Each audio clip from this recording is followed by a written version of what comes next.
mengajak kita untuk menjadi garam dan terang. Tentu untuk renungan atau homili ini saya memilih salah satu, ya, garam dan terang diandaikan sama, dan saya memilih terang untuk menjelaskan.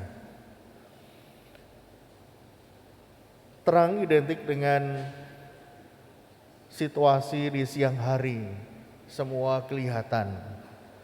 Lalu tentu ada yang menyebabkan mengapa di siang hari semua kelihatan. Sumber terang itu dari mana? Tentu dari matahari. Matahari yang bersinar, yang menerangi bumi, lalu membuat kita menjadi bisa melihat siapa saja yang ada di sekitar kita. Kondisi apa yang sekarang kita alami. Kita bisa melihat dengan jelas orang yang kita hadapi. Bahkan juga bisa melihat diri kita. Memang sumber terang itu bukan hanya matahari, ya. Ada lampu juga. Tadi disebutkan ada pelita. Yang jelas terang ini membuat kita mampu untuk melihat keadaan di sekitar kita. Namun Bapak Ibu Saudara-saudari, ada saatnya di siang hari suasana atau cuaca sangat enak, sangat nyaman. Ketika cahaya matahari tidak bersinar dengan sangat terang sekali atau sangat terik sekali. Ketika suasana agak mendung, maka panasnya tidak begitu menyengat. Ada kondisi di mana di siang hari kita merasa enak, tidak gerah, tidak panas. Maka beraktivitas pun juga menjadi nyaman. Orang bisa berjalan-jalan, bisa mengerjakan dengan kondisi yang nyaman, pekerjaan-pekerjaan di luar ruangan. Tapi kalau kondisinya itu panas terik, kita akan merasa gerah, ya, panas. Maka sebentar saja di luar, tanpa ada AC, tanpa ada angin, kita tidak akan tahan masuk ke ruangan untuk berteduh atau menyalakan AC atau kipas angin supaya badan kita menjadi nyaman kembali. Maka ada terang yang membuat kita nyaman. Tapi ada terang yang membuat kita tidak tahan, terlalu panas. Maka kita akan menghindar dari terang yang terlalu panas. Cahaya matahari yang terlalu panas, kita akan menghindar. Ibu bapak saudara-saudari yang dikasihi Tuhan,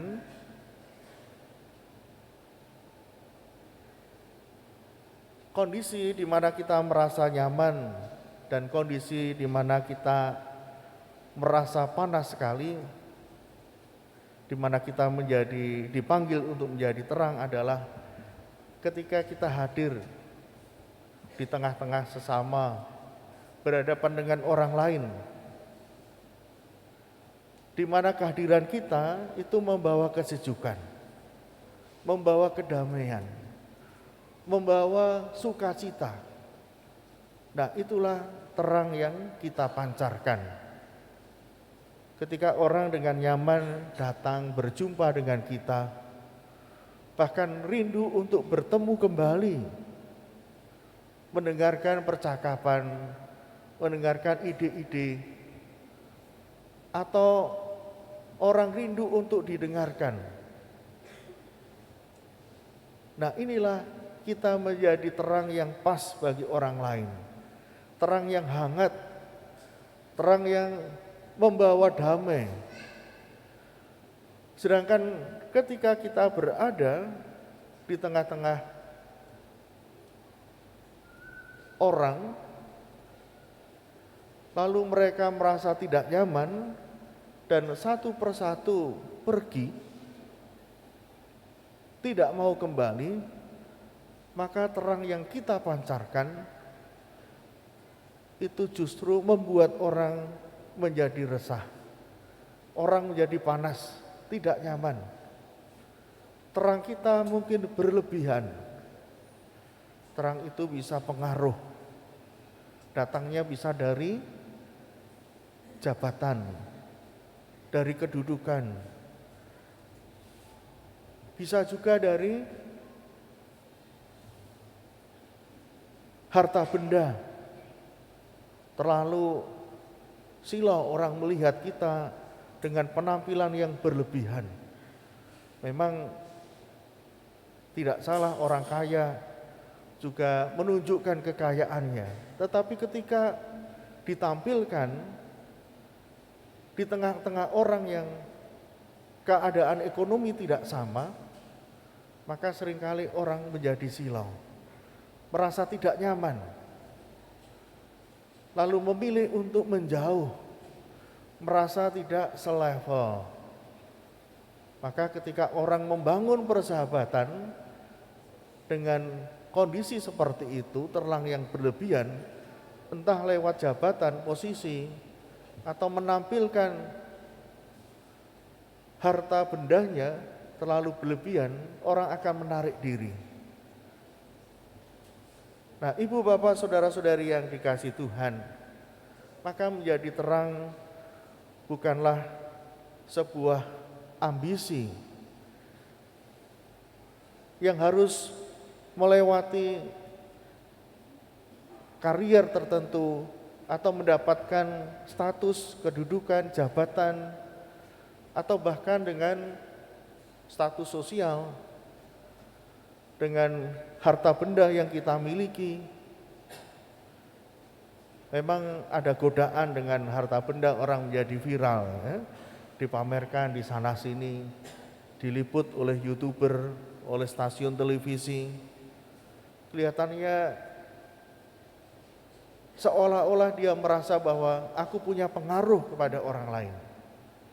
Tapi belum tentu pengaruhnya itu membuat orang menjadi dekat, menjadi sahabat. Bapak Ibu saudara-saudari yang dikasihi Tuhan, terang yang menyejukkan, terang yang hangat itu justru muncul dari hati kita. Ungkapan hati bisa lewat perkataan, lewat tindakan, lewat ide-ide, kreativitas. Ketika itu muncul dari hati, maka akan menyentuh pribadi-pribadi yang ada di sekitar kita. Tapi kalau terang itu melulu dari akal budi, bahkan dari posisi status sosial atau harta benda, justru akan membuat orang menjauh.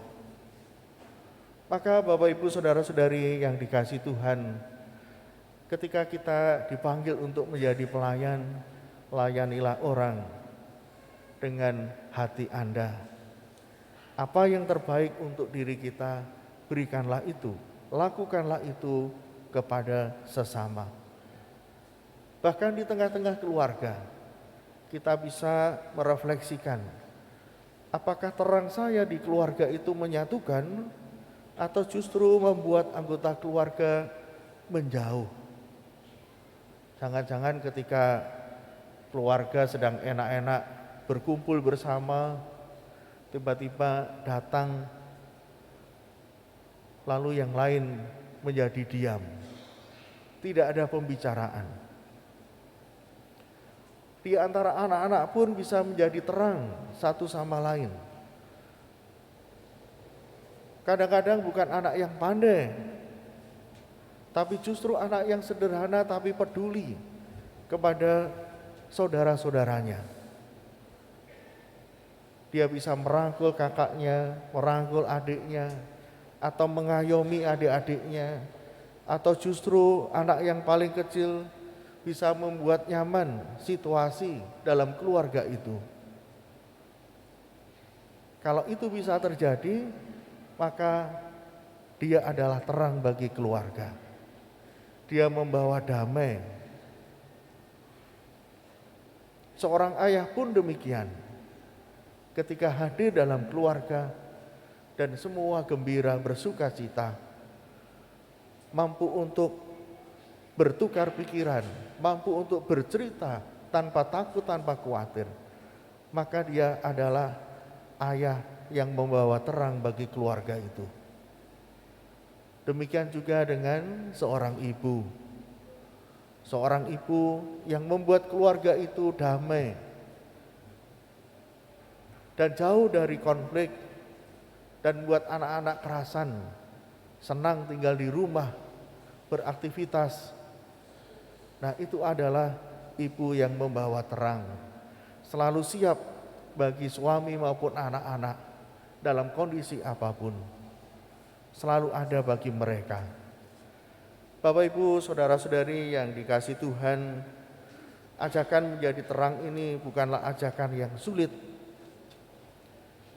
Kalau orang lain merasakan sukacita, keselamatan, merasa bahwa dia nyaman dan sejuk tinggal bersama kita, maka adalah terang. Terang bagi orang itu. Tetapi bukan berarti kalau semua orang ada yang tidak nyaman, mungkin itu pilihannya.